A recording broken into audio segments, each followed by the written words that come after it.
मैं ये तो नहीं कह सकता कि उनसे भरोसा उठ गया, लेकिन ये था कि एक उम्मीद थी, क्योंकि कई चीज़ों में हम सब ने, हिंदुस्तान के हिंदू मुसलमान ने पिछले कई सालों से कहा था जो कोर्ट करेगा वो आखिरी फैसला होगा।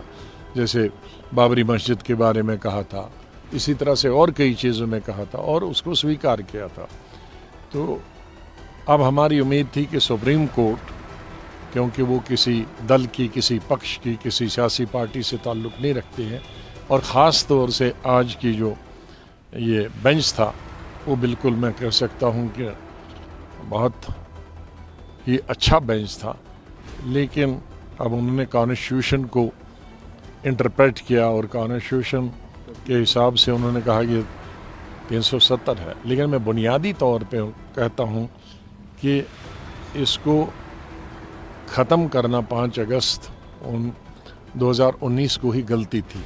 जल्दी में किया गया था, बहुत जल्दी में किया गया था, और जम्मू कश्मीर के अवाम से तो कोई पूछ नहीं सकता है, इतने अवाम से, लेकिन जम्मू कश्मीर की सियासी पार्टियों से पूछा जाना चाहिए था, तो वो नहीं हुआ। पूछा तो नहीं गया। What next? पॉलिटिकली कोई और फंडा है या नाउ प्रिपरेशंस फॉर इलेक्शन? अब तो सुप्रीम कोर्ट ने कह दिया है कि 30 सितंबर तक इलेक्शन होने चाहिए और उसके फौरी बाद स्टेटहुड देना चाहिए। तो अभी उन्होंने गुंजाइश कुछ रखी नहीं।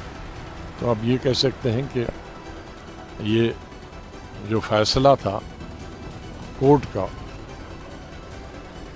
अब अदालत के खिलाफ तो कुछ नहीं कह सकते, लेकिन उससे जम्मू कश्मीर के तमाम अवाम में, हमें, हमारी पार्टी को बहुत मायूसी और अफसोस है। स्टेटहुड तो उन्होंने पहले ही पार्लियामेंट में कहा है, अब उसमें इलेक्शन का भी पहले ही कहा है, लेकिन इस सिलसिले में कम से कम जो सुप्रीम कोर्ट ने एक डेट तय कर दी कि भाई 30 सितंबर से पहले होना चाहिए और उसके फ़ौरन बाद स्टेटहुड होना चाहिए, वो चीज़ तो हमारे हक में है।